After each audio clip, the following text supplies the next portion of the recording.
On 5th April 2001, summer had already arrived in India, Uttar Pradesh's Ghaziabad. There used to be too many power cuts back then. Frequent power cuts. That's why many people would sleep on the rooftops. Anil Gopal was one such man. He was sleeping on his rooftop on the night of 5th April. There was a gentle breeze and he was sleeping soundly. But around 2 a.m., he was jolted awake when he was being attacked. His arms and legs got scratched. Somehow, half asleep, he managed to get away from his attacker. But since it was a dark night, he couldn't see his attacker properly. All he saw was a monkey-like figure disappearing into the night. What was it? What was the creature that attacked him? No idea. Over the next 2 weeks, nothing happened. And then on 18th April, there was another case in his neighborhood. A man named Vinod was sleeping on the rooftop. He was jolted awake at 3:15 a.m. He was being attacked by someone. Vinod claims that due to the darkness, he couldn't see his attacker, but it was a creature that looked like a monkey. Before the residents of the neighborhood could even think about what was happening, there was a similar incident the next night. A man named Suddin was sleeping in his hut when he was attacked by a monkey-like creature. The man was so badly injured in this attack that he had to spend 21 days in recovery before he was well enough to get back to work. And just like that, the terror of the black money had spread all over Delhi and its neighboring areas. Over the next few days, there were many such cases cropping up where people were being attacked like this. Some people got scratches on their arms, others on their legs, and some were bitten by something. We didn't see it, but we believed that it was on the ground in front of us. It was about this high. It strikes in the dark.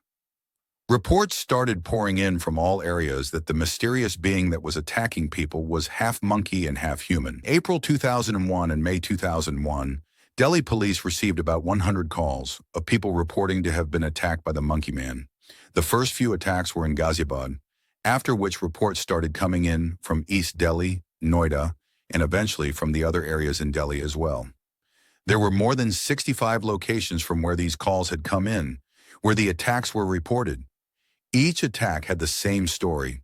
In the middle of the night, when people were sleeping on the roof or outside their homes, Monkey Man came and attacked them suddenly and immediately disappeared into the night after that.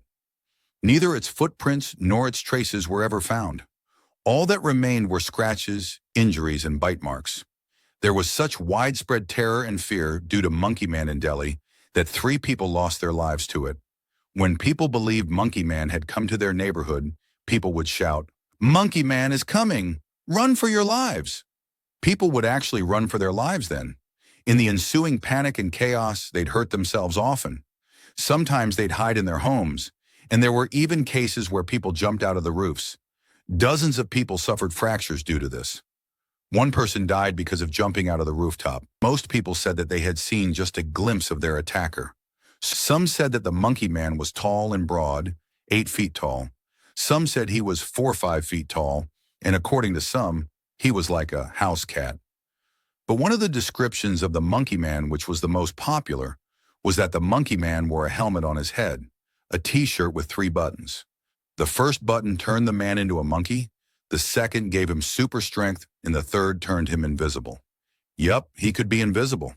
Apparently, the Monkey Man had long, sharp, metallic nails used to scratch people.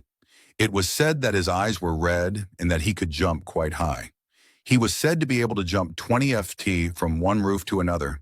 The most possible reason that gained popularity was that people believed that he wore springs on his feet. Some descriptions even said that electric currents ran through his arms. But the description of the helmet and metallic nails were the most popular. With each new incident, the description of Monkey Man turned even more supernatural. From a man, he turned into a monkey, and then a supernatural, superhuman being. Since there were so many descriptions popular in the media and among the people, people started believing that he was a shapeshifter, that he would intentionally change his appearance so that he could mislead and confuse people. On 14th of May 2001, the local newspapers were the first ones to report about the Monkey Man. After that, the cases of Monkey Man grew exponentially. The mainstream newspapers and news channels started reporting on it. Over the next 2 weeks, this was the most covered topic by the major news channels. Obviously, when things were this bad, police had to get involved in this. But what could the police do? They didn't have a proper description of the monkey man, so the Delhi police decided to talk to the victims and try to come up with a sketch of the monkey man, based on the descriptions provided by the victims. So the Delhi police made 2 sketches of the monkey man and presented them to the public. According to them, the monkey man looked like either of the sketches or something resembling both. In one of the sketches, the man had a broad face with a big nose. In the other, he had a narrow face and a mustache and used to wear sunglasses. According to the Delhi police, the monkey man was more human than a monkey. With the rising incidence of attacks by monkey man, Delhi police deployed more than 3,000 police officers to the hotspots of monkey man at night. Additionally, they also ensured that these hotspots do not suffer power cuts, that they get uninterrupted power supply so that these problems don't occur. But despite this, the reports of the attacks did not cease. And so, on 17th of May, former Delhi Police Commissioner Ajay Raj Sharma announced a reward of 150,000 to be given to the person who could nab Monkey Man or provide information that would lead to Monkey Man's arrest. But despite that, there was no news of Monkey Man. The mystery of the Monkey Man remained a mystery. But what next? Friends, after 25th of May 2001, the incidence of Monkey Man slowly declined. The Delhi police started taking strict action against the people making fake calls to the police. They issued a public warning that people spreading rumors or misleading the police about Monkey Man would be jailed. Some people were arrested for spreading fake rumors. 2 people were arrested from East Delhi. A doctor from Northeast Delhi who had simply inflated his surgical gloves, painted it brown, and threw it from his balcony. The police warned the public that many of these stories were hoaxes and that the public should not panic.